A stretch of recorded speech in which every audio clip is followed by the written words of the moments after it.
ጋዜጠኛ ገነት አስማማው ቀጠለች። ዳኝነት መለኮታዊ እንጂ ሰዋዊ ብቻ አይደለም። እናንተ እዚህ ወንበር ላይ ስትቀመጡ በሰዎች ህይወት ላይ ከእግዚአብሔር በታች ፍርድ እንድትሰጡ ነው። ስለዚህ እኛ ከመብት አንፃር ለምንጠይቃቸው ጥያቄዎች ስለምን ይበሳጫሉ ስትል የመሃል ዳኛ ፈይሳ ቀዳዳን ጠይቃለች። ከዚህ በፊትም ረቡማ የሚባሉ ዳኛ አማራ ጠል መሆናቸውን ስለምናውቅና የሚወስኑት ውሳኔ ተገቢ ስላልሆነ ቅሬታ አቅርበን አስነስተናቸዋል። እርሶንም ነገ ከዚህ ችሎት ልናስነሳውት እንችላለን።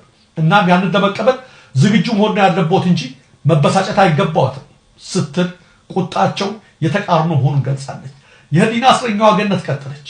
በዚህ ችሎት ተመድባችሁ የአማራ ተከሳሾችን ጉዳይ ስትይዙ በምን መስፈርት እንደሆነ እናውቃለን ማለቷ የግራ ዳኛ ጌትነት መዲና በማስቆጣቱ ንግግሯን እንዲቋረጥ አድርገዋል።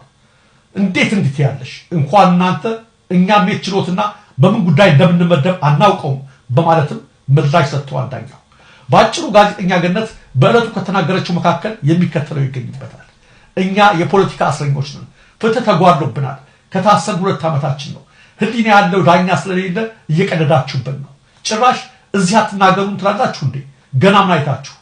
ታግሰናችሁ እንጂ እናንተ እኮ ህሊና ያላችሁ ዳኞች አይደላችሁም። ሲጀመር የአማራ የፖለቲካ እስረኞችን ለመዳኘት አቅምና ህሊና የላችሁ። ምክንያቱም ህሊና ያለው ዳኛ ይህንን የውሸት ክስ ለማየት አይመጣምና እና እዚህ የውሸት ችሎት ላይ ለመምጣት ህሊና ቢስ መሆን በቂ ነው በማለት ገነት በቁጣ ንግግሯን ቋጭታለች።